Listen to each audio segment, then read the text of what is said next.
But एक जो मैं एक्सपीरियंस शेयर करना चाहूँगी वो एक कैंसर पेशेंट का है। रेकी में इंटेंशन बहुत ज़्यादा वर्क करती है। मैनिफेस्टेशन कर सकते हो। मैनिफेस्टेशन जो है ना, रेकी को आज भी यही समझते हैं कि तंत्र विद्या है, कोई जादू टोना है। हाँ, तो at that time I was rigid कि नहीं, मैं रेकी से जो है अपना एमनियोटिक फ्लूइड लेवल जो है वो मेंटेन रखूँ। पापा के जाने के बाद उस तकलीफ से, उस दुख से जो है ना, मुझे रेकी ही उबार पाएगी। मोस्टली केसेस जो है ना ये एंजाइटी डिप्रेशन वाले वो चाइल्डहुड ट्रॉमा की वजह से ही होते। फिर हमारा सेक्रल चक्र, सोलर प्लेक्सस, हार्ट चक्र, थ्रोट चक्र, थर्ड आई, क्राउन चक्र। तो क्या उसी रेकी का हमारी प्राचीन प्रथाओं से या प्राचीन कुछ मेथड टेक्निक से भी कोई संबंध है? तो इसका मतलब ये भी है कि अगर आपका जो बिलीफ सिस्टम कितना स्ट्रांग है तो उतना ही आपके लिए कोई एनर्जी, कोई प्लेसिबो इफेक्ट शायद उतना ही स्ट्रांगली काम करता है। बिल्कुल। And to the doctor's surprise also मेरा एमनियोटिक फ्लूइड लेवल जो है वो इंक्रीज हुआ। मैंने भी सुना था कि कुछ मिराकल होता है, तो मुझे भी वो मिराकुलस हैंड चाहिए थे, इसलिए तो उनके फोरहेड पे हाथ रख के एक हाथ और दूसरा हाथ जो है वो सारे चक्रास पे। ये एक्सपीरियंस है 99% लोगों का कि जब भी वो हीलिंग लेते हैं तो वो बहुत ही गहरी नींद में चले जाते हैं। Megha, welcome to our podcast और बहुत बहुत स्वागत है आपका। थैंक यू मुझे यहाँ पे इनवाइट करने के लिए और ये प्लेटफॉर्म देने के लिए, ताकि मैं अपनी जो कुछ भी मेरी नॉलेज है थोड़ा बहुत आप लोगों के साथ शेयर कर सकूँ। Thank you so much. और मेघा, आज हम बात करेंगे रेकी के बारे में। जी, तो आप सबसे पहले ये बताइए कि रेकी एग्जैक्टली होती क्या है? थोड़ा सा मतलब बहुत सिंपल वर्ड्स में आप बताइएगा। बिल्कुल, मैं बिल्कुल सरल भाषा में आपको बताती हूँ। रेकी एक ट्रेडिशनल फॉर्म है हीलिंग का, एनर्जी हीलिंग का, जिसमें हम चैनल बनते हैं और यूनिवर्स की एनर्जी के थ्रू हम किसी को हील करते हैं। इसको एकदम सिंपल भाषा में ऐसे बोल सकते हैं, जब हम छोटे थे, गिर जाते थे, चोट लग जाती थी, तो मम्मी हाथ रख के और फिर कहती थी ऐसे सहला के कि हाँ ठीक हो जाएगा, और वो दर्द सच में ठीक हो जाता था। तो रेकी बिल्कुल उस माँ की जैसी है जो हमें हील करती है। बहुत ही जेंटल, बहुत ही प्योर और बहुत ही एकदम मदरली फीलिंग वाली एनर्जी है। नाइस। तो जैसे मेघा, मैंने भी कई बार सुना है रेकी के बारे में। तो ना रेकी के अलग अलग टाइप मैंने सुने हैं, तो आप कौन सी रेकी के बारे में बात करेंगे? ओके, मैं जो सबसे ट्रेडिशनल फॉर्म ऑफ रेकी है, जिसको हम उसूई रेकी बोलते हैं, मैं वो प्रैक्टिस करती हूँ। ओके, हाँ। तो उसूई रेकी है एग्जैक्टली क्या?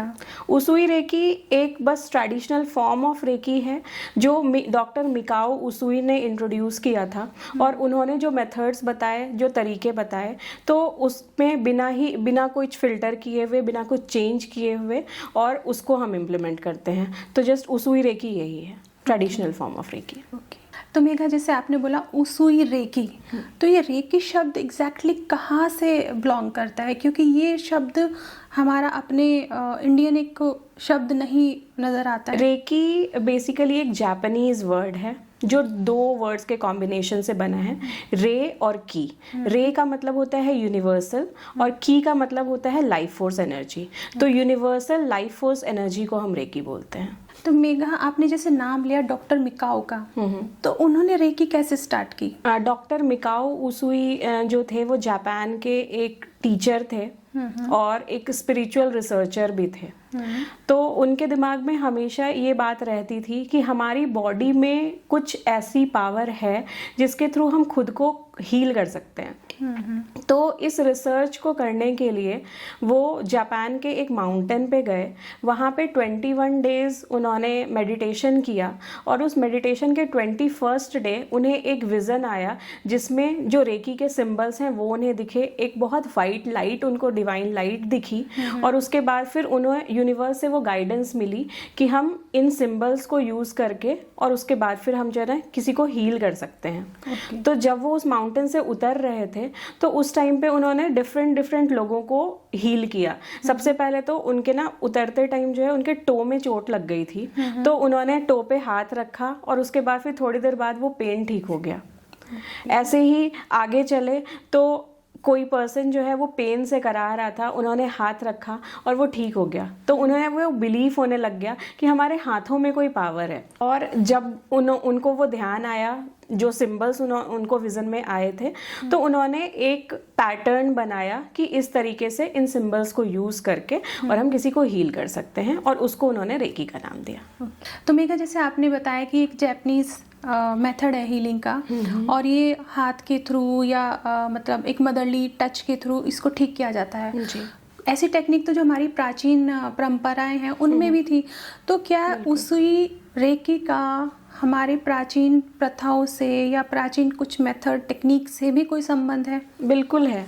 सिर्फ रेकी जो है वो जापानीज मिकाओ उसूई ने उन्हें एक पैटर्न दे दिया, एक मेथड दे दिया, तो वो जापानीज कहलाने लग गई ये टेक्निक। बट भारत में तो बहुत शुरू से स्पर्श चिकित्सा हमने बहुत पहले से सुन रखा है, तो वो वही है।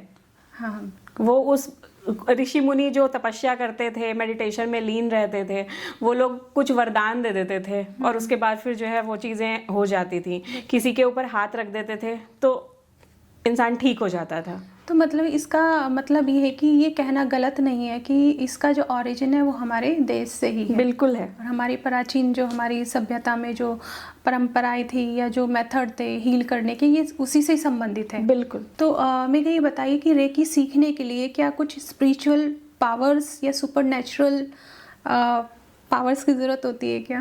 नहीं, एक नॉर्मल इंसान भी रेकी बहुत आसानी से सीख सकता है। उसके लिए कोई अलग से क्वालिफिकेशन नहीं चाहिए, कोई अलग स्पिरिचुअल एनर्जी नहीं चाहिए, कोई स्पिरिचुअल पावर नहीं चाहिए। बिकॉज जैसे मैंने बताया कि रेकी यूनिवर्स की ही एनर्जी है, तो ऑब्वियसली हमारे अराउंड है। इसको हम ऐसे समझ सकते हैं कि रेडियो में बहुत सारे गाने आते हैं, बट अगर जो है ना हमें गाना सुनना है तो हमें जो है ना उसको ट्यून करना पड़ता है, एक फ्रीक्वेंसी पे सेट करना पड़ता है। तो बस रेकी ग्रैंड मास्टर क्या करते हैं कि आपको जब अट्यूनमेंट देते हैं तो उस फ्रीक्वेंसी से आपको जो है ना ट्यून कर देते हैं और फिर आपको रेकी आ जाती है। अच्छा। तो रेकी आपके अंदर ही है, वो एनर्जी फ्लो आपके अंदर हो रही है, बस उसको हम अलाइन करते हैं। मेघा, ये बताइए कि जब कोई आप रेकी सेशन स्टार्ट करते हैं तो वो एग्जैक्टली कैसे स्टार्ट करते हैं? ओके, रेकी सेशन स्टार्ट करने से पहले जिनको भी रेकी लेनी है उनको हम एक कंफर्टेबल पोजीशन में लिटाते हैं। मोस्टली जो है हम लिटा के ही रेकी करते हैं ताकि वो बहुत कंफर्टेबल रहे। अदरवाइज कुछ स्पेशल केसेस में जो है हम बिठा के भी करते हैं, बट जनरली जो है वो पर्सन को लिटा के और एक कंफर्टेबल एनवायरनमेंट जिसमें जो है ना सूदिंग सा लाइट होता है, डिम लाइट, और उसके बाद फिर हम रेकी से रिक्वेस्ट करते हैं कि हमें चैनल बनाए और उस पर्सन तक पहुँचे और उनकी जो भी समस्या है उसको हील करे। तो बेसिकली उसमें क्या होता है कि चक्रा बैलेंसिंग करते हैं। तो उनके फोरहेड पे हाथ रख के एक हाथ और दूसरा हाथ जो है वो सारे चक्रास पे 3 मिनट्स रख के और हम हीलिंग करते हैं। किसी एक पर्टिकुलर बॉडी पार्ट में अगर प्रॉब्लम है तो वहाँ पे हीलिंग थोड़ी ज़्यादा देर तक होती है। अच्छा। एंड उसके बाद फिर जो है जब हीलिंग कंप्लीट हो जाती है तो फिर हम थोड़ी देर उनको वैसे ही पोजीशन में जो है रहने देते हैं और उसके बाद फिर हम जेंटली उन्हें उठाते हैं, क्योंकि ये एक्सपीरियंस है 99% लोगों का कि जब भी वो हीलिंग लेते हैं तो वो बहुत ही गहरी नींद में चले जाते हैं। अच्छा। हाँ, इतना रिलैक्सिंग होता है कि वो बहुत ही गहरी नींद में चले जाते हैं। तो हम थोड़ी देर उनको उस एनवायरनमेंट में छोड़ देते हैं एंड देन हम उन्हें जेंटली उठाते हैं, उन्हें वापस लाते हैं और उसके बाद फिर जो है वो हीलिंग ऐसे कंप्लीट होती है। जैसे मेघा, आपने अभी एक वर्ड यूज़ किया कि हम एक माध्यम बनते हैं, एक चैनल बनते हैं, तो इसका क्या मतलब है? उसका ये मतलब है कि यूनिवर्स में एनर्जी है और हम जो है जस्ट एक चैनल एज अ, मैं इसको अगर सिंपल वर्ड्स में बोलूं तो पानी का टैंक है और नल है। तो पानी का टैंक जो है वो यूनिवर्स है, नल जो है वो पर्सन है जिसको हम हीलिंग दे रहे हैं, हम वो पाइप हैं जिससे पानी आ रहा है और उसके बाद फिर वो नल तक पहुंच रहा है। तो सिंपल वर्ड्स में यही है कि हमें जस्ट चैनल बनना है, क्योंकि हम हील नहीं कर रहे हैं, हम कुछ नहीं कर रहे हैं, हम जस्ट एक मीडियम है जो यूनिवर्स से रिक्वेस्ट कर रहे हैं कि सामने वाले को हील कर दो। ओके। अभी जैसे आपने बात की चक्रास की, तो क्या पर्टिकुलर जैसे किसी को एक प्रॉब्लम है तो उसके लिए आप एक पर्टिकुलर चक्रा को हील करते हैं या सभी चक्रास को आप हीलिंग देते हैं? देखिए, अगर मैं चक्रास की बात करूं तो कोई एक चक्र अगर डिसबैलेंस होता है तो उससे रिलेटेड सारे चक्र ही डिसबैलेंस हो जाते हैं। अच्छा। इसको भी अगेन मैं जो है ना वो पानी के पाइप के एग्जांपल से ही समझाऊंगी कि अगर पानी के पाइप के बीच में कहीं पे कचरा फंस गया है तो आगे भी पानी का फ्लो डिस्टर्ब होता है। तो चक्रास हमारे वैसे ही होते हैं कि जो सबसे नीचे है रूट चक्र, फिर हमारा सेक्रल चक्र, सोलर प्लेक्सस, हार्ट चक्र, थ्रोट चक्र, थर्ड आई, क्राउन चक्र। तो ये सारे जो है ना वो एनर्जी सेंटर्स हैं और सब एक दूसरे से कनेक्टेड है। अगर एक में भी डिस्टर्बेंस होगी तो बाकी चक्रास भी डिसबैलेंस होने लग जाएंगे। तो इसलिए चक्रा बैलेंसिंग में सारे ही चक्रास हम बैलेंस करते हैं, बट अगर कोई पर्टिकुलर इशू है तो उस चक्र पे हम थोड़ी ज़्यादा देर तक हीलिंग देते हैं। जैसे आप बात कर रहे हैं, जैसे अलग अलग चक्रास के अपने नाम भी बताए, तो थोड़ा थोड़ा ना इन चक्रास को आप एक्सप्लेन कर सकते हैं, तो थोड़ा सा कीजिए जिससे कि सब लोगों को समझने में आसानी हो कि कौन सा चक्र किससे कनेक्टेड होता है और कब हील किया जाता है। श्योर। तो सबसे पहला जो हमारा चक्र होता है वो रूट चक्र होता है, जो हमारे बेस ऑफ स्पाइन पे लोकेटेड होता है। और ये जो है हमारे सर्वाइवल के लिए होता है। जो बेसिक चीज़ है ना, रोटी कपड़ा मकान, तो उस चीज़ के लिए होता है। फॉर एग्जाम्पल अगर किसी की जॉब बहुत अनस्टेबल है, बहुत जल्दी उसकी जॉब छूट जाती है, या फिर जो है ना वो बहुत फ्रीक्वेंटली जो है जॉब चेंज करता है, तो दैट मीन्स कि उसका रूट चक्र डिसबैलेंस है। या फिर बहुत ज़्यादा इनसिक्योर अगर कोई है तो दैट मीन्स कि उसका रूट चक्र डिसबैलेंस है। तो उस केस में हम रूट चक्र को बैलेंस करते हैं, वहाँ की नेगेटिविटी को हटा के, और वहाँ पे पॉजिटिव एनर्जी फिल करते हैं। अगर उसके ऊपर आते हैं सेक्रल चक्र। सेक्रल चक्र जो है वो हमारा सेकंड चक्र है, जो क्रिएटिविटी से रिलेटेड होता है और हमारे रिप्रोडक्टिव ऑर्गन्स को भी गवर्न करता है। तो अगर कोई बंदा जो है बहुत ज़्यादा क्रिएटिव नहीं है, और अगर मैं फिजिकल टर्म्स में, हेल्थ टर्म्स में बात करूं, तो कोई अगर कंसीव नहीं कर पा रही है कोई लेडी, तो उस केस में हम सेक्रल चक्र पे फोकस करते हैं और उसको हील करते हैं। थर्ड चक्र हमारा आता है जो सोलर प्लेक्सस होता है। सोलर प्लेक्सस हमारे स्टमक एरिया में रहता है। तो सोलर प्लेक्सस अगर डिसबैलेंस्ड होता है तो वो इंसान बहुत ज़्यादा गुस्सा करता है, जेलसी उसे बहुत ज़्यादा होती है। तो अगर कोई ऐसा इंसान है तो उस पर हम सोलर प्लेक्सस पे हीलिंग देते हैं। अगेन फिर उसके ऊपर आता है हमारा हार्ट चक्र। हार्ट चक्र is all associated with giving and receiving love. Okay. तो अगर कोई ऐसा फील कर रहा है कि कोई मुझे प्यार नहीं करता, या फिर वो जो है ना वो लव किसी को दे नहीं पा रहा है, तो दैट मीन्स कि हार्ट चक्र ब्लॉक्ड है। ओके। तो उस केस में हम हार्ट चक्र पे फोकस करते हैं। थ्रोट चक्र उसके ऊपर आता है। थ्रोट चक्र हमारे कम्युनिकेशन से रिलेटेड रहता है। अगर कोई बंदा अपने आप को एक्सप्रेस नहीं कर पाता है, या फिर अगर कोई बंदा बहुत ज़्यादा झूठ बोलता है, तो दैट मीन्स कि थ्रोट चक्र में प्रॉब्लम है। तो हम थ्रोट पे फोकस करते हैं। थर्ड आई जो है हमारा बेसिकली इंट्यूटिव पावर होता है, कि हमारे इंट्यूशन को स्ट्रॉन्ग करता है अगर हमारा थर्ड आई चक्र बैलेंस्ड है तो।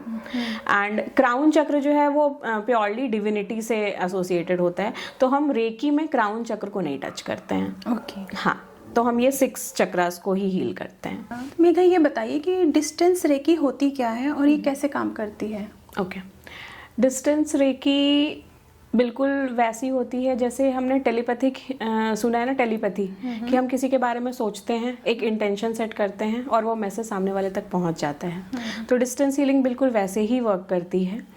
इसमें हम जिनको भी हीलिंग देनी है उसके लिए एक इंटेंशन सेट करते हैं, और फिर रेकी के सिंबल्स को यूज़ करके, और उसके बाद फिर हम रेकी उस इंसान तक पहुंचाते हैं।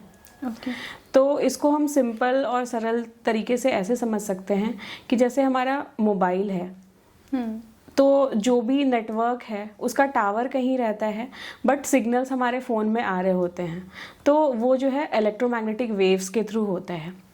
तो इसमें भी रेकी भी बिल्कुल जैसे क्वांटम फिजिक्स है ना, उसकी ही थ्योरी पे वर्क करती है कि रेकी क्या है, एनर्जी हीलिंग है।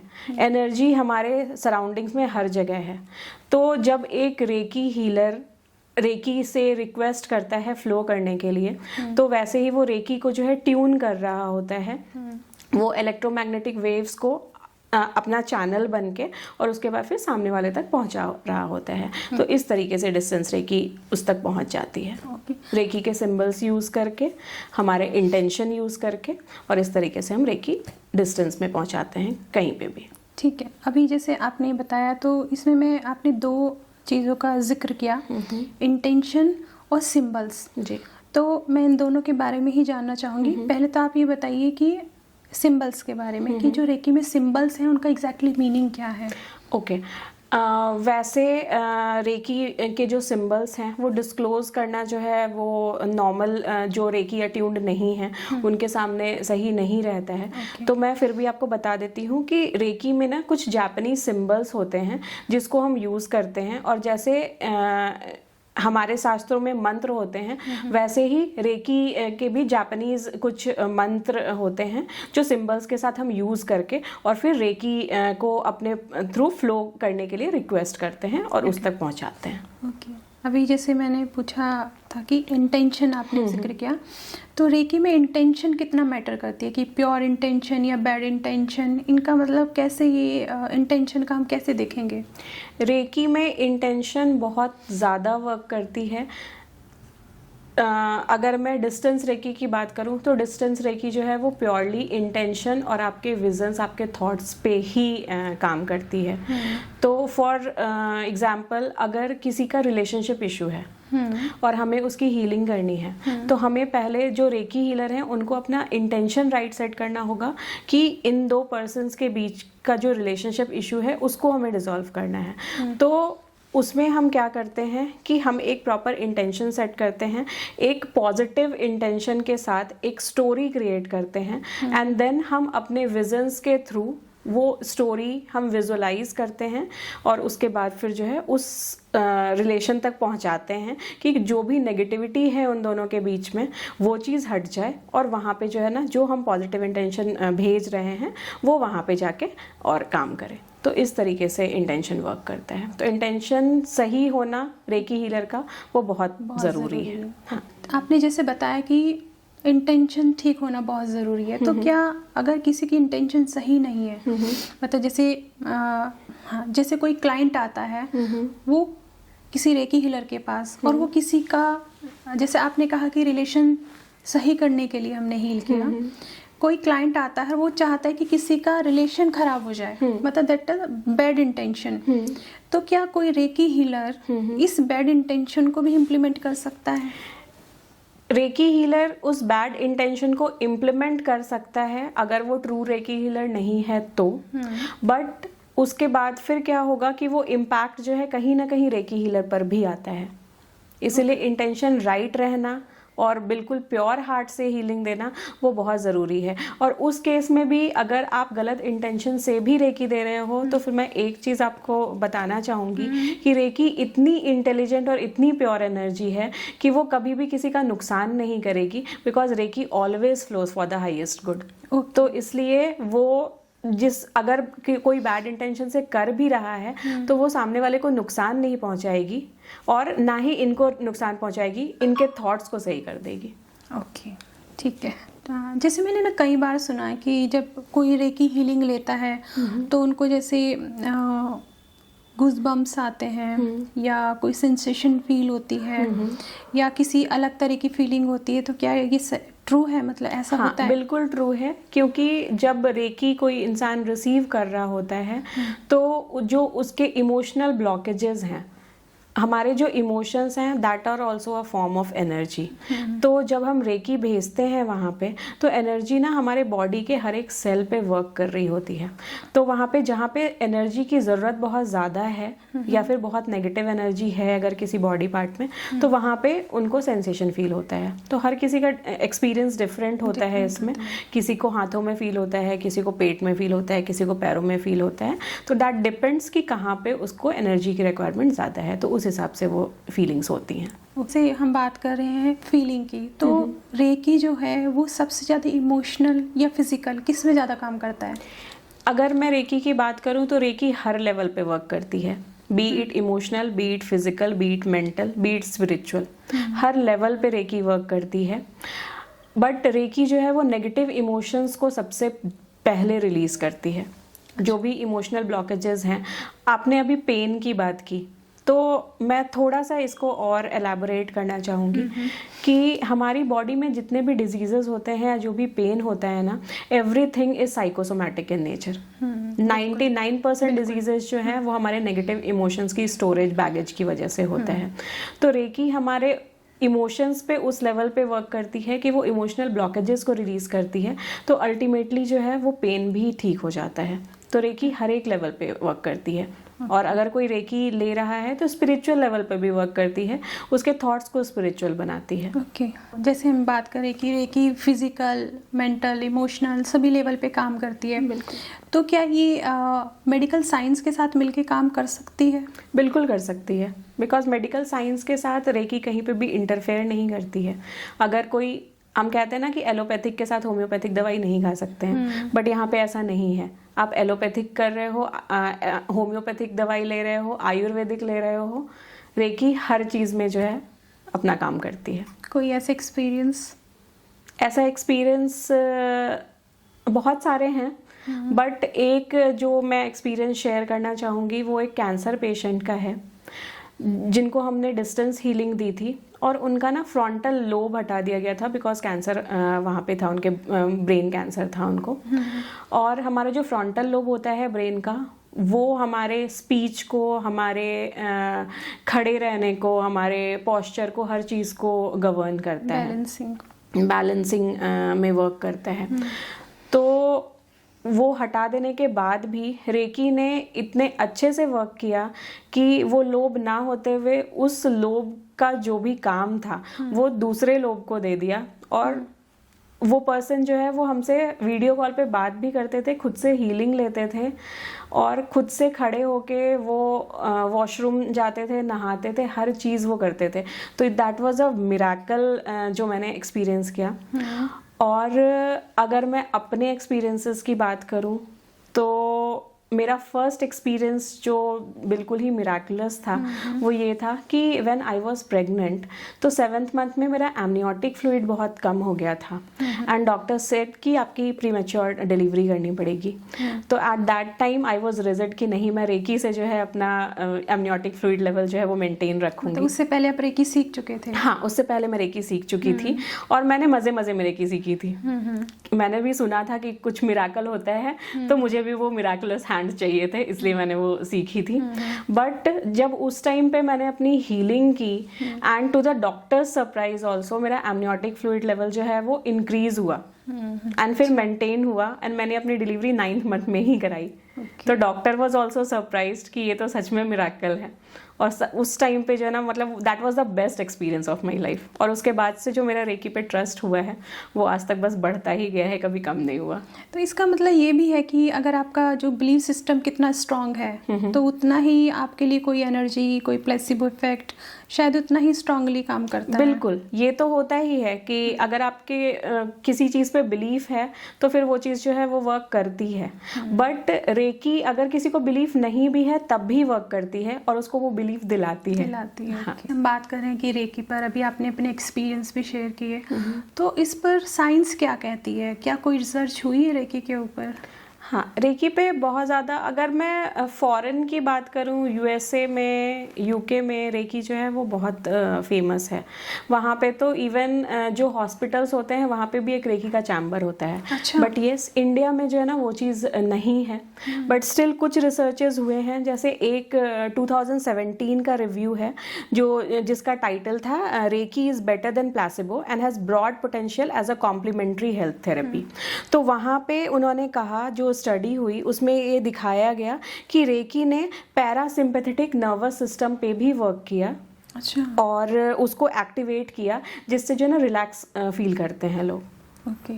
और फिर 2022 के सिस्टमैटिक रिव्यू में कंक्लूड किया गया कि मेंटल हेल्थ सिम्टम्स जैसे एंजाइटी हो गया, डिप्रेशन हो गया, तो ये सब में जो ना रेकी ने प्लेसिबो से थोड़ा बेटर अफेक्ट दिया। तो ऐसे कुछ चीज़ें हैं जो रिसर्च में फाइंड आउट हुई हैं, बट अगेन कुछ लिमिटेशंस हैं, मतलब उस लेवल पे बिल्कुल माइन्यूट लेवल पे जाके जो है वो रिसर्च नहीं हुआ है।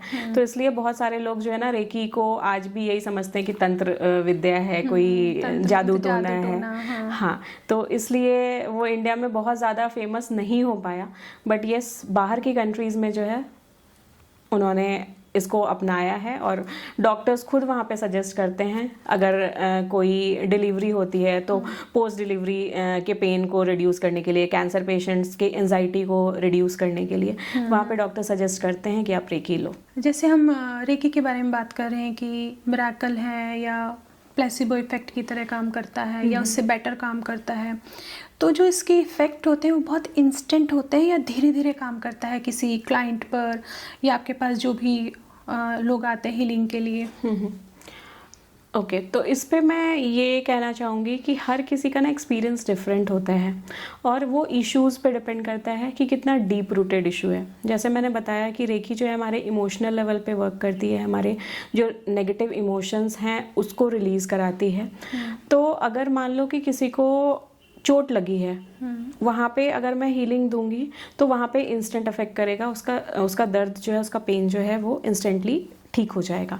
बट अगर कोई एंजाइटी केस है, डिप्रेशन का केस है, तो दैट मीन्स कि वो उस बैगेज को, जो इमोशनल बैगेज है उसको बहुत पीछे से कैरी करके लाया है, या फिर कोई चाइल्डहुड ट्रॉमा है, तो उस केस में क्या होता है कि रेकी जो है वो धीरे धीरे अफेक्ट करती है। ओके, जैसे अभी आपने बात की डिप्रेशन की, एंजाइटी की या ट्रॉमा की, तो जैसे कोई हीलिंग के लिए आता है तो आप क्या उसके रेकी के साथ साथ कोई काउंसलिंग सेशन भी लेते हैं?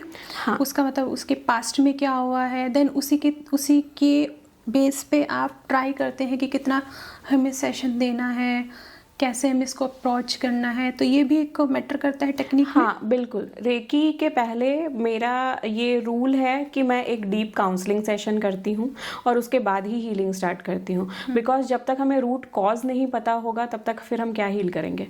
तो इसलिए सबसे पहले एक काउंसलिंग जो है वो ज़रूरी है और उस काउंसलिंग में मैं चाइल्डहुड से स्टार्ट करती हूँ कि चाइल्डहुड, क्योंकि मोस्टली केसेस जो है ना ये एंजाइटी डिप्रेशन वाले वो चाइल्डहुड ट्रॉमा की वजह से ही होते हैं, तो उसको रिलीज करना बहुत ज़रूरी है। हाँ, तो इसलिए एक काउंसलिंग सेशन तो बहुत ही इम्पोर्टेंट है।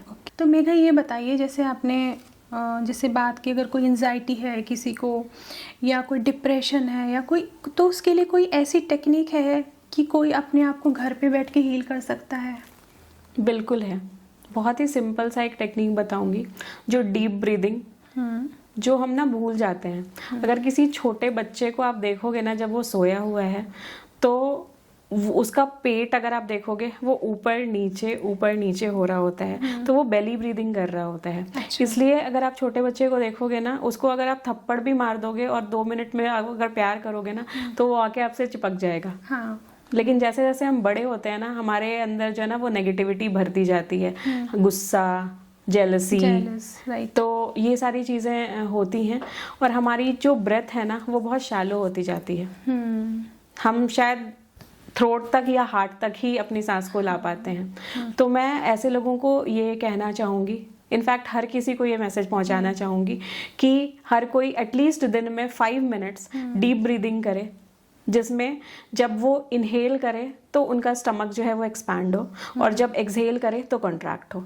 अगर 5 मिनट्स भी प्रैक्टिस करते हो ना, अगर किसी को एंजाइटी हो रही है या फिर डिप्रेसिव केस है तो बहुत रिलीफ मिलेगा, बिकॉज इसका साइंटिफिक कॉज है। जब हम बेली ब्रीदिंग करते हैं ना तो हमारे ब्रेन में एक ऐसा केमिकल रिलीज होता है जिसको हम डोपामिन बोलते हैं, जिसको हम फील गुड केमिकल बोलते हैं, तो इंस्टेंट रिलीफ मिलता है। और आजकल का जो डोपामिन है वो लोग क्या करते हैं, मोबाइल से लेने की कोशिश करते हैं। जो मेरे ख्याल से मोबाइल ना देख के, स्क्रीन टाइम कम करके, एटलीस्ट 5 मिनट उसमें कम करके ये आप डीप ब्रीदिंग का एक एक्सरसाइज करें तो मेरे ख्याल से बहुत काम करेगा। बिल्कुल। मेरा जैसे मैंने सुना है कि जो रेकी होती है ना उसके कुछ बेसिक प्रिंसिपल्स होते हैं जी। तो आप मुझे बताइए कि प्रिंसिपल क्या हैं और कैसे वर्क करते हैं रेकी के लिए? रेकी के बेसिक 5 प्रिंसिपल्स होते हैं जो सुनने में बहुत इजी लगता है, बट अगर उसको इम्प्लीमेंट करने जाओ तो वो बहुत टफ होता है। तो पहला प्रिंसिपल जो है वो रेकी का कि just for today I will not get angry. Okay. हाँ, सुनने में बहुत सिंपल है लेकिन लाइफ में इम्प्लीमेंट जो है वो बहुत मुश्किल से होता है। बिल्कुल। हाँ। सेकेंड प्रिंसिपल है कि just for today I will not worry. Okay. Third principle है just for today I will be grateful. Nice. Fourth है just for today I will do all my work with honesty. And fifth है कि just for today I will be kind to everyone. Very nice. तो ये 5 principles हैं जिसे हम follow करते हैं रेकी में। ऑब्वियसली एक दिन में नहीं होता है, और इन सब का सार अगर आप देखोगे ना तो वो है जस्ट फॉर टुडे। तो इससे ये जस्ट फॉर टुडे से ना एक बेनिफिट ये होता है कि हमारे ब्रेन पे ना प्रेशर नहीं पड़ता कि चलो ठीक है आज ही करना है ना, just for today. Just for today. तो वो जस्ट फॉर टुडे प्रैक्टिस करते करते वो एक दिन हम वैसे बन जाते हैं। और दूसरा जस्ट फॉर टुडे का मतलब ये है कि हम हमेशा ना प्रेजेंट टेंस में रहें। क्योंकि मोस्टली हम क्या होता है या तो पास्ट में रहते हैं या फिर फ्यूचर में रहते हैं, हम प्रेजेंट में नहीं रहते हैं। तो ये 5 प्रिंसिपल्स यही बताता है कि हम प्रेजेंट में रहें और प्रेजेंट मोमेंट में जिएं, तो उसके बाद फिर चीज़ें जो है वो आसान हो जाएंगी। बिल्कुल। और हमारा जो एक महान जो टीचिंग हमें मिलती है हमारी गीता से, तो गीता का सार भी यही है। बिल्कुल। कर्म कर, फल की चिंता मत कर। बिल्कुल। तो मतलब प्रेजेंट में रहे, फ्यूचर में क्या हो रहा है उसका मत सोच। बिल्कुल। नाइस। जैसे आयुर्वेद और प्राणा सिस्टम और रेकी में कॉमन क्या है? इन सब में कॉमन जो है वो है हमारे चक्रास, और वो है एनर्जी। तो चक्रास जो है हमारे एनर्जी सिस्टम है। अगर हम योगा की बात करें तो वहाँ पे भी हम चक्रास पे वर्क करते हैं। उसको बैलेंस करने का तरीका बस डिफरेंट होता है। रेकी में भी हम यही करते हैं, चक्रा बैलेंसिंग करते हैं। तो सबसे बड़ी जो सिमिलैरिटी है वो तो यही है। ओके। हाँ, और दूसरा जो मैंने अभी आपको डीप ब्रीदिंग का टेक्निक बताया, तो रेकी स्टार्ट करने से पहले भी जो है हम डीप ब्रीदिंग करते हैं ताकि हम प्रेजेंट मोमेंट में आ जाएं।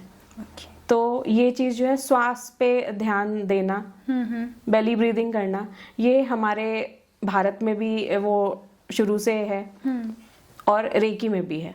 ओके। हाँ, तो इस तरीके से कनेक्टेड है। अच्छा, तो जैसे ये जैसे हमने अभी बात की थी बेली ब्रीदिंग की, मतलब डीप ब्रीथ करना, चक्रास पे काम करना, तो ये क्या रेकी से हमारी स्पिरिचुअल ग्रोथ होती है, हमें इनर पीस मतलब फील होता है?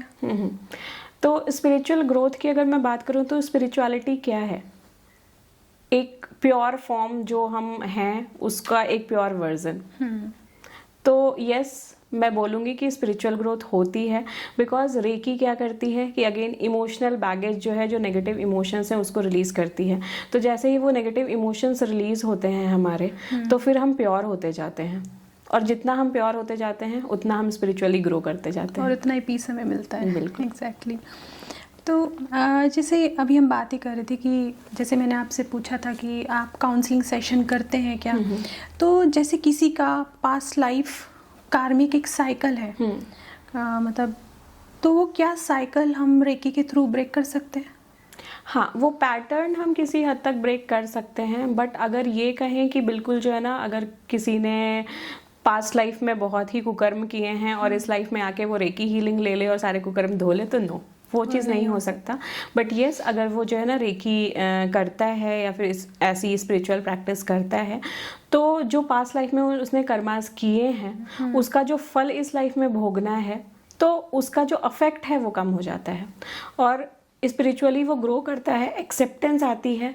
तो फिर जो है ना, वो जो कष्ट है उस चीज़ को भी वो एक्सेप्ट करता है कि यस, मैंने पास्ट लाइफ में ये चीज़ किया था, तो इसका फल मुझे इस लाइफ में मिल रहा है, तो वो एक्सेप्टेंस आ जाती है। तो मतलब रेकी जो है आपको एक मिरर दिखा के आपके अंदर एक एक्सेप्टेंस क्रिएट कर देता है। और जब इंसान के अंदर, हमारी लाइफ की थ्योरी है ये कि जब आपके अंदर एक्सेप्ट करना आ जाता है चीज़ों को, तो लाइफ ईजी लगने लगती है। तो ये कॉन्सेप्ट बहुत अच्छा है। अच्छा, जैसे मेघा ये बताइए कि रेकी के ना अलग अलग लेवल होते हैं। Reiki master, reiki grand master, ये क्या है? मतलब किस किस तरह के लेवल होते हैं, इन पे क्या होता है? हाँ, रेकी में बेसिकली 3 लेवल्स होते हैं। तो जो फर्स्ट लेवल होता है उसमें हम टच हीलिंग कर सकते हैं। अगर कोई फिजिकली हमारे पास प्रेजेंट है तो हम उसको हील कर सकते हैं। सेकेंड लेवल में जो है वो रेकी के सिंबल्स सिखाए जाते हैं। उन सिंबल्स के थ्रू फिर हम डिस्टेंस हीलिंग कर सकते हैं, सिचुएशन हीलिंग कर सकते हैं, रिलेशनशिप हीलिंग कर सकते हैं। और थर्ड जो आपने मास्टर लेवल की बात की, वो अगर कोई प्रोफेशनल प्रोफेशनली रेकी में जाना चाहता है, किसी को अगर रेकी का टीचर बनना है तो देन वो मास्टर लेवल पे जाते हैं। अदरवाइज अगर नॉर्मल लाइफ में अपने परिवार को, फ्रेंड्स को, अपने नोन वंस को हील करना है या इवन प्रोफेशनली भी रेकी हीलिंग करनी है अगर, तो फर्स्ट 2 लेवल्स जो है दैट इज इनफ। मतलब जैसे किसी इंसान को सिर्फ अपने लिए और अपने फैमिली के लिए ही हीलिंग करना है तो वो कौन सा लेवल उसके लिए काम कर देगा? फर्स्ट 2 लेवल्स जो है वो हो जाएगा सेल्फ हीलिंग के लिए। हाँ, सेल्फ हीलिंग के लिए या फिर जो है अगर अपने नोन वंस को हील करना है, इवन अगर क्लाइंट्स को भी हीलिंग देनी है तो 2 लेवल, क्योंकि सेकेंड लेवल के बाद फिर आप डिस्टेंस हीलिंग भी कर सकते हो, किसी सिचुएशन को भी हील कर सकते हो, रिलेशनशिप भी हील कर सकते हो। थर्ड लेवल पे ऐसा क्या अलग सीखते हैं? ऐसे कॉन्सेप्ट अलग होते हैं या टेक्निक्स अलग होती हैं, क्या होते हैं मतलब? हाँ, थर्ड लेवल पे एक्चुअली आपकी अट्यूनमेंट नहीं होती है। तो ऐसा थर्ड लेवल पे अलग क्या होता है? थर्ड लेवल जो है वो आप रेकी, अभी तक आप क्या कर रहे थे, फर्स्ट 2 लेवल्स पे आप अट्यूनमेंट ले रहे थे, अब आप अट्यूनमेंट करते कैसे हैं वो चीज सीखते हो। तो थर्ड लेवल जो है वो टीचर एज ए टीचर, हाँ, एज अ टीचर होता है। ओके, मुझे रेकी सीखनी है और मुझे किसी के पास जाना है, किसी ग्रैंड मास्टर के पास जाना है, तो ऐसी कौन सी चीज़ें हैं उसमें जो मुझे देखनी चाहिए ग्रैंड मास्टर में कि हाँ मैं इनसे रेकी कर सकती हूँ, सीख सकती हूँ? ओके, तो सबसे पहले आप उनका एक्सपीरियंस देखोगे कि कितने सालों का एक्सपीरियंस है, बिकॉज रेकी ना कोई थ्योरी नहीं है कि उसके पढ़ लिया और उसके बाद फिर जो है ना हमने किसी को सिखा दिया, बिकॉज डिफरेंट केस स्टडीज़ होते हैं, डिफरेंट केसेस आते हैं जिनको आपको हील करना होता है। तो सबसे पहले रेकी मास्टर का ना एक्सपीरियंस बहुत मैटर करता है, और दूसरा कि वो खुद कितना इमोशनली बैलेंस्ड है। ये चीज़ बहुत ज़्यादा ज़रूरी है, बहुत इम्पॉर्टेंट है, बिकॉज वो अगर खुद बैलेंस्ड नहीं है तो फिर जो है वो आपको सही से अट्यून नहीं कर पाएगा, क्योंकि अट्यूनमेंट प्रोसेस जो होता है वो ऐसा होता है कि आप यूनिवर्स से कनेक्ट करके और उसके बाद फिर सामने वाले को अट्यून करते हो। अच्छा, तो that is very important. Third, कि उसका मकसद सिर्फ पैसा कमाना नहीं है, बिकॉज आज कल लोग जो है ना वो रेकी सीखते हैं कि हाँ पैसा कमाना है, इस फील्ड में बहुत ग्रोथ है, तो वो इंटेंशन नहीं होना चाहिए। इंटेंशन होना चाहिए ह्यूमैनिटी को सर्व करने का। तो ये 3 चीज़ें मेरे हिसाब से बहुत इंपॉर्टेंट हैं, जो एज अ स्टूडेंट किसी को भी देखना चाहिए कि रेकी मास्टर में ये चीज़ें हैं या नहीं है। तो मेघा ये बताएंगे जैसे रेकी जैसे हम इंसानों पे ही काम करती हैं या जैसे फूल पौधे, जैसे पैट एनिमल, इन पे भी काम करती है? रेकी हर चीज़ पे काम करती है, इवन नॉन लिविंग थिंग्स पे भी काम करती है। अच्छा, हाँ, तो मैं अपना ही छोटा सा एक्सपीरियंस इस पे शेयर करना चाहूँगी।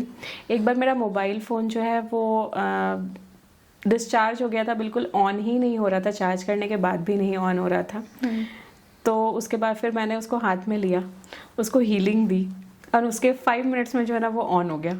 अरे वाह। तो रेकी ऐसे मिराकल की तरफ काम करती है। बट जैसे आपने पूछा कि पेट के लिए और प्लांट्स के लिए, तो यस, रेकी जो है बिकॉज ये भी लिविंग थिंग्स हैं और उनके पास भी वो एनर्जी का फ्लो है, लाइफ फोर्स एनर्जी उनके अंदर भी चल रही है, तो उस पर भी काम करती है। अगर आपके घर की तुलसी माता सूख रही हैं, आप उनको हीलिंग दोगे तो वो 2 दिनों में हरी भरी हो जाएंगी। हाँ, कहा जाता है ना कि आप पौधों से बात करो तो आपकी बात समझते हैं, आपका स्पर्श समझते हैं पौधे। और मैंने तो जैसे अपनी जैसे नानी से सुना था कि जब घर में कोई मुसीबत आने वाली होती तो सबसे पहले आपके घर के जो पौधे होते हैं वो वो सूखना शुरू हो जाते हैं। तो आई थिंक मेरे ख्याल से एनर्जी का ही कमाल होगा। बिल्कुल। और मेरे पास तो एक पेट भी है। हाँ। मैं अपने रूम में जब भी हीलिंग करने के लिए जाती हूँ वो चुपचाप आके बैठ जाता है और सारी एनर्जी ले रहा होता है। नाइस। कौन सा पेट है? बिल्ली तो नहीं डॉगी है। डॉगी, क्योंकि बिल्ली तो ठीक है। जैसे मेघा हम बात ही कर रहे थे कि जो रेकी है वो जापानीज टेक्निक है, लेकिन हम उस जापानीज टेक्निक को हम इंडिया में भी यूज़ करते हैं और उस जापानीज टेक्निक को ही यूएस में भी लोग यूज़ करते हैं। तो इंडिया में यूज़ करना और बाहर के कंट्रीज़ में यूज़ करना, जापान में तो ये बेसिक माना ही जाता है। तो क्या यहाँ पर कंट्रीज़ के हिसाब से कुछ अलग टच है क्या इसमें? नहीं, कंट्रीज़ के हिसाब से कुछ अलग टच नहीं है, बट आजकल क्या करते हैं कि लोग ना उसको ही कुछ कुछ मॉडिफाई करके अपने टेक्निक्स उसमें घुसा के और उसके बाद फिर जो है ना हीलिंग करते हैं। अपनी हीलिंग को और एम्पलीफाई करने के लिए, उस एनर्जी को और एम्पलीफाई करने के लिए बहुत सारी चीज़ें और अपनी वो इंट्रोड्यूस कर देते हैं।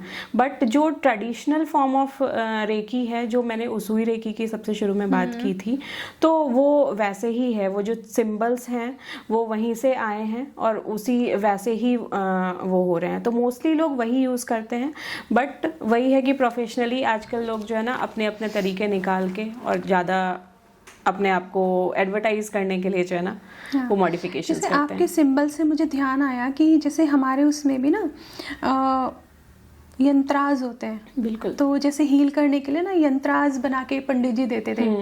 किसी को मून का यंत्रा दिया, किसी को सन का यंत्रा दिया, अकॉर्डिंग टू देयर प्लैनेट की एनर्जी। तो मेरे ख्याल से सिंबल्स भी क्योंकि सिंबल्स ही कुछ ज्योमेट्रिकल पैटर्न ही होते हैं, जैसे कि हमारे यंत्राज ज्योमेट्रिकल पैटर्न होते हैं। तो मेरे ख्याल से सेम ही है, बाकी ये कंट्रीज के हिसाब से शायद ये फॉर्म चेंज करते रहते हैं। बिल्कुल वैसा ही होता है। तो जैसे हम बात कर रहे थे डिस्टेंस रेकी की, तो कोई डिस्टेंस रेकी से हील होना और फेस टू फेस हील होना, इनमें कुछ डिफरेंस है? अगर मैं एनर्जी लेवल पे बात करूं तो नहीं, कोई डिफरेंस नहीं है, बिकॉज एनर्जी जो है वो टाइम और स्पेस के बियॉन्ड ट्रैवल करती है। तो वैसे नहीं है। बट येस, अगर कोई फेस टू फेस लेता है तो साइकोलॉजिकली थोड़ा सा जो है ना इम्पैक्ट डिफरेंट होता है, बिकॉज वो बंदा जान रहा होता है कि उसके साथ क्या हो रहा है। अदरवाइज अगर हम डिस्टेंस से देते हैं तो वो बंदा अपने घर पे है और उसे पता नहीं हो रहा कि एनर्जी कैसे वर्क करती है। तो ये सेंसेशन में और उसके फिर फीलिंग्स में थोड़ा सा डिफरेंस हो सकता है, बट एनर्जी लेवल पे कोई डिफरेंस नहीं हो। तो जैसे हम बात कर रहे हैं रेकी की, उसूई रेकी या कोई भी ट्रेडिशनल फॉर्म ऑफ रेकी, तो इसके लिए क्या रिलीजन मैटर करता है कि ये इस रिलीजन पे काम करता है और इस पे नहीं काम करता है? आप एक बात बताइए कि जो सूर्य देवता हैं हमारे, वो क्या रिलीजन देख के आते हैं कि नहीं ये हिंदू है तो इसके पास ज़्यादा जाना है, ये मुस्लिम है तो इनके पास नहीं जाना है? तो रेकी बिल्कुल वैसे ही वर्क करती है। रेकी वो एनर्जी है जो ब्रह्मांड में फैली हुई है और एनर्जी भेदभाव नहीं करती। बिल्कुल। हम लोग ही करते हैं। बिल्कुल। राइट। लोगों के दिमाग में रेकी को लेके सबसे ज़्यादा मिसकंसेप्शन, गलतफहमी क्या है?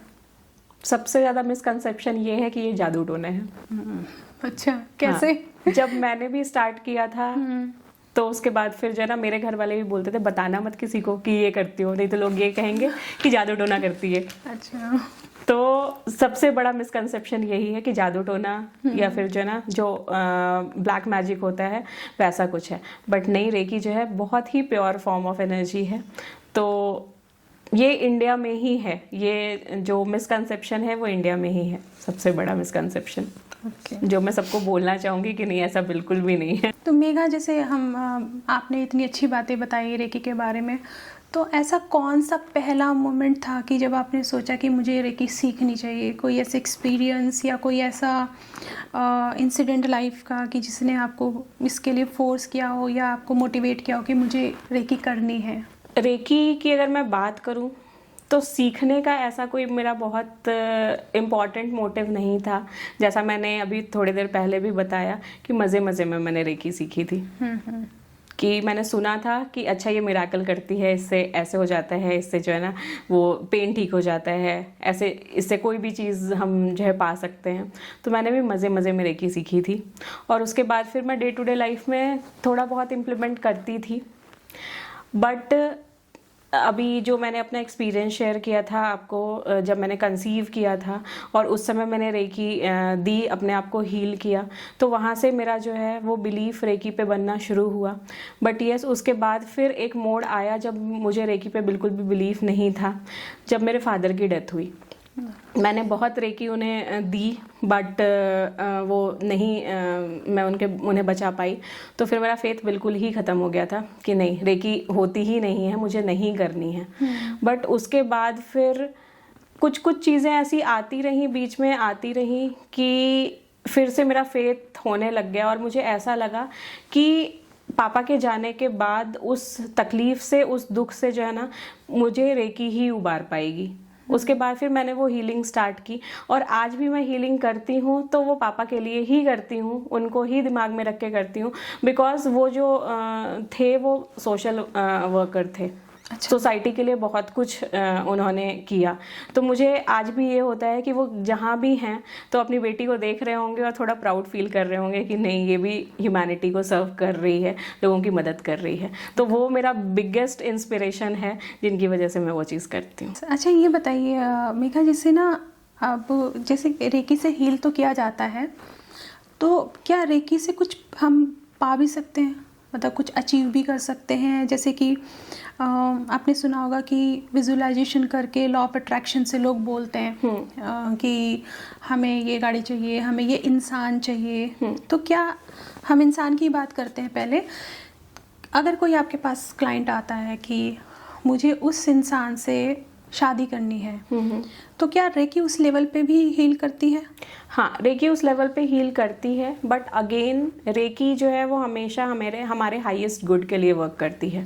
तो अगर कोई क्लाइंट आता है और वो कहता है कि मुझे इस इंसान से ही शादी करनी है, तो ज़रूरी नहीं है कि रेकी जो है वो रिलेशनशिप बिल्ड कर देगी, बट येस, रेकी उस लेवल पे वर्क करेगी कि उसकी जो ज़िद है उस ज़िद को ख़त्म कर देगी, उसको वो एक एक्सेप्टेंस मोड में लाएगी, और उसके लिए अच्छा नहीं है, हाँ, अगर उसके लिए अच्छा नहीं है तो फिर जो है वो उसके थॉट्स को ही चेंज कर देगी। बिकॉज रेकी हमारे न्यूरॉन्स पे वर्क करती है, ब्रेन के न्यूरॉन्स पे वर्क करती है, तो हमारे थॉट प्रोसेस को भी चेंज कर सकती है। तो जैसे अभी हमने इंसान की बात की, तो क्या रेकी जैसे बोलते हैं उसमें लॉ ऑफ अट्रैक्शन में कि मुझे ये वाली गाड़ी मिल जाए, तो क्या रेकी से हम अपने थॉट प्रोसेस को इस तरीके से मोल्ड कर सकते हैं कि मुझे कोई चीज़ चाहिए तो मैं उसको ले लूँ, ऐसा भी? हाँ, बिल्कुल, आप मैनिफेस्टेशन कर सकते हो। हाँ, मैनिफेस्टेशन ही। हाँ, तो मैनिफेस्ट आप कर सकते हो रेकी से, but again if it is for your highest good तभी वो वर्क करेगी, अदरवाइज नहीं करेगी। अब आप मान लो कि गाड़ी मैनिफेस्ट कर रहे हो, बट आपके पास पेट्रोल के लिए पैसे नहीं हैं, तो यस, रेकी वो जब तक आपको पेट्रोल खरीदने के लिए के लायक नहीं बना देगी तब तक आपको वो गाड़ी नहीं दिलाएगी। अच्छा, आपका कोई खुद का एक्सपीरियंस ऐसा? मेरे तो बहुत सारे एक्सपीरियंसेस ऐसे हैं। कोई शेयर करना चाहेंगे? अगर मैं, वैसे तो बहुत सारे एक्सपीरियंसेस मेरे हैं, बट जो मुझे अभी ध्यान आ रहा है वो मेरी जॉब के लिए था कि मुझे ना कंपनी वर्क फ्रॉम ऑफिस जब स्टार्ट हुआ तो उसके बाद फिर कंपनी जो है मुझे ऑफिस से वर्क करने के लिए बुला रही थी, बट मैं अपनी छोटी सी बेबी को छोड़ के नहीं जाना चाहती थी। तो मैंने रेकी से रिक्वेस्ट की कि प्लीज़ मुझे वर्क फ्रॉम होम दिला दो, और मुझे ऐसा प्रोजेक्ट मिला जहाँ पे जो है ना मुझे मतलब 5 डेज़ वर्क फ्रॉम होम मिल गया था, और मैं 3 साल तक मैंने उसमें वर्क किया है। तो वो मेरा सबसे मतलब बड़ा मैनिफेस्टेशन था जिस पे रेकी ने वर्क किया। और बाकी छोटे मोटे एक्सपीरियंसेस तो ऐसे, मतलब रेकी अगर मैं बताऊं तो ऐसे भी वर्क करती है कि अगर जो है ना आप गाड़ी से कहीं जा रहे हो, ट्रैफिक बहुत ज़्यादा है, मैंने वहाँ पे भी हीलिंग की है, और अचानक से जो है ना एक रास्ता मिलता है और गाड़ी निकल जाती है। अच्छा। तो इस लेवल पे भी रेकी वर्क करती है। मेरे ख्याल से जो रेकी है वो, अगर कोई रेकी हीलर है तो उसका थॉट प्रोसेस स्ट्रांग हो ही जाता है, क्योंकि इतने लोगों की हील करते करते उनके इमोशंस या उनके फिजिकल ट्रॉमा देख देख के वो खुद को इतना बेटर और इतना स्ट्रांग थॉट्स ले आता है कि वो उसके तो फिर मैनिफेस्टेशन होंगे ही। हाँ, बिल्कुल, वो डेली अगर आप उसको प्रैक्टिस करते हो तो कहते हैं ना कि practice makes a man perfect, तो वो चीज़ है। डेली प्रैक्टिस करते करते मतलब शुरू में ऐसा होता है कि आपको ना इंटेंशन डालनी पड़ती है, बट उसके बाद फिर प्रैक्टिस के बाद वो आपका इंटेंट इतना स्ट्रांग हो जाता है कि आपने कुछ सोचा और वो हो गया। तो इसलिए ना इस चीज़ का बहुत ध्यान रखना पड़ता है कि कोई नेगेटिव थॉट ना आए दिमाग में, नहीं तो फिर वो भी हो जाएगा। मेघा, आपने इतनी अच्छी बातें बताई रेकी के बारे में, थॉट प्रोसेस के बारे में, मोटिवेशन जो आपने दिया है लोगों को, ऐसा कौन सा मैसेज देना चाहेंगे सबको कि जो रेकी के थ्रू अपनी लाइफ को बेटर बना सकते हैं? तो मैं सबको बस एक ही सेंटेंस कहना चाहूँगी कि रेकी क्या है, खुद से खुद का सफ़र है रेकी, बाहर से अंदर की तरफ झांकना वो है रेकी। तो मैं यही कहूँगी कि हर कोई अपने 24 आवर्स में से सिर्फ 5 मिनट निकाले, बिल्कुल शांति से मेडिटेटिव मोड में बैठे और अपनी जो एनर्जी है उसको फील करे और खुद को हील करे। Nice, very nice. और मेघा, जैसे आपने कहा ना खुद को हील करें, मेरे ख्याल से जब जैसे आप एज ए रेकी हीलर हैं, जब आप किसी को हील करते हैं तो मुझे लगता है कि ऊपर वाला आपको डबल हील करता है। हाँ, बिल्कुल करता है। आपको हेल्थ वाइज, आपको इमोशंस वाइज, आपको फिनेंशली, जब आप किसी को हील करते हैं तो ऊपर वाला आपको डबल हील करता चला जाता है। तो हील करें, हील हूँ, तो मेरे ख्याल से ये भी बिल्कुल। और thank you so much Megha, आज आप आए और आपने इतनी अच्छी चीज़ें बताई रेकी के बारे में, और जो भी शायद लोगों को नहीं पता होगा रेकी के बारे में, या जो भी मिसकंसेप्शन है, वो शायद कुछ तो डाउट उनके दूर हुए होंगे। और thank you so much Megha. Thank you so much for sharing this platform with me. Thank you.